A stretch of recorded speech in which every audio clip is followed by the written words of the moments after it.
अंकित,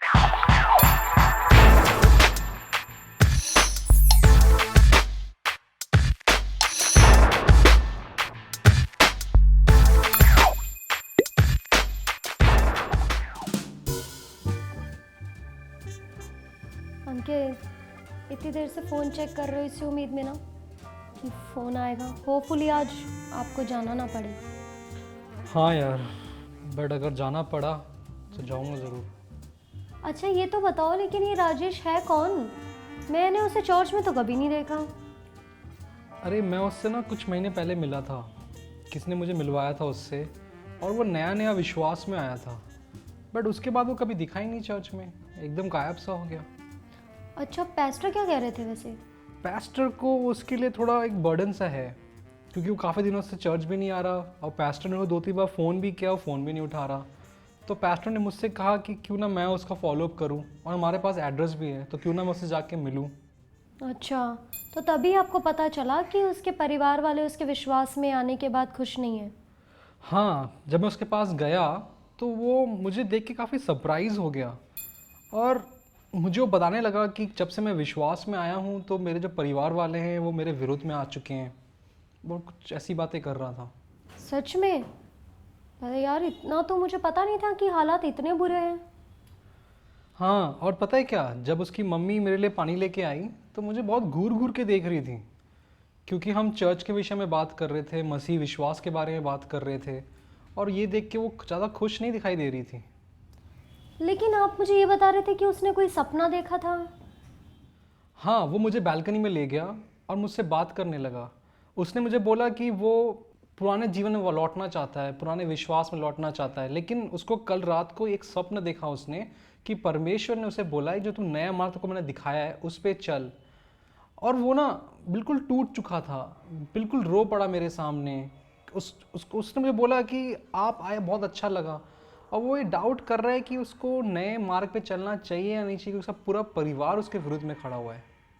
अंकित, मैं तो सोच भी नहीं सकती कि कोई इतना विरोध का सामना भी कर सकता है। हाँ, और मैंने उसे बोला कि अगर वो टच में रहेगा हमारे, तो शैतान की ये चालों से बच पाएगा। मैंने उसे बोला कि चर्च रेगुलरली आए ताकि उसको एक आत्मिक चंगाई भी मिल सके।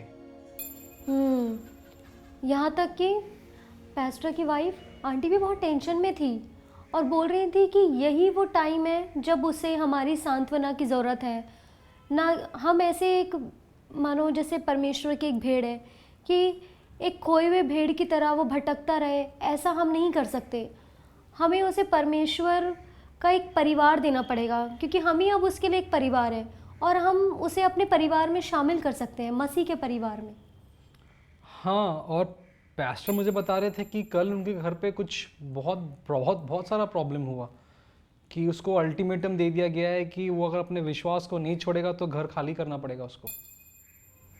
अंकित, मैं क्या सोच रही हूँ कि क्यों ना आज रात के लिए हम उसे अपने घर में रख लें।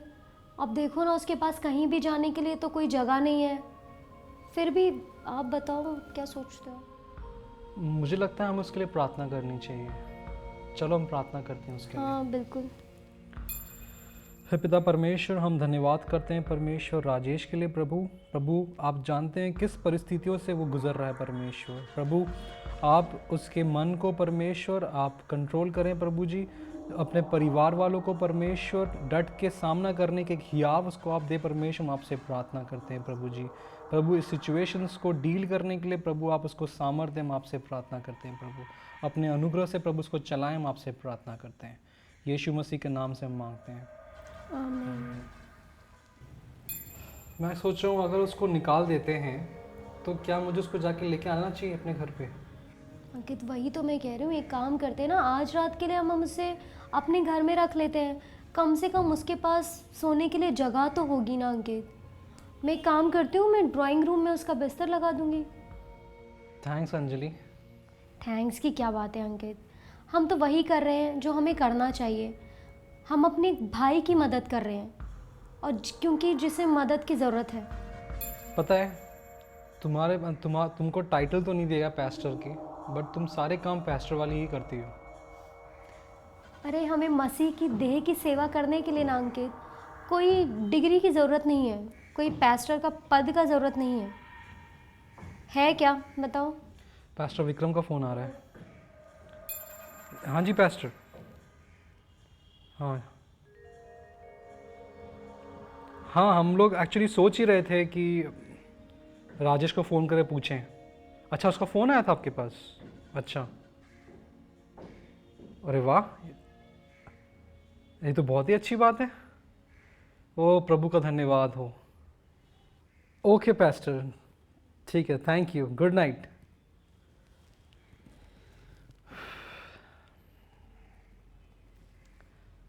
पता है क्या, राजेश के जो दादाजी हैं वो आ गए शाम को, और पूरे परिवार ने राजेश के दादाजी के सामने इस बात को रखा, और राजेश के दादाजी ने उसको साइड में लेके गए, बात किया कि क्या है, और दादाजी ने देखा कि उसके अंदर बहुत चेंज है विश्वास में आने के बाद। और मज़े की बात यह है कि दादाजी ने सबको बोला कि राजेश चाहे जिस विश्वास को करना चाहे, मानना चाहे, वो कर सकता है, कोई उसके ऊपर वो नहीं करेगा, प्रॉब्लम नहीं क्रिएट करेगा। ये तो बहुत बड़ी बात है अंकित, और बहुत चौंकाने वाली बात भी है। परमेश्वर का बहुत बहुत धन्यवाद हो अंकित। मैं तो सोच रही हूँ, मैं इतनी खुश हूँ कि शायद आज रात नींद भी नहीं आएगी मुझे तो। एक ऐसा स्टेटमेंट मतलब दादाजी से आना, मतलब बहुत अद्भुत बात है। सीरियसली परमेश्वर का धन्यवाद हो।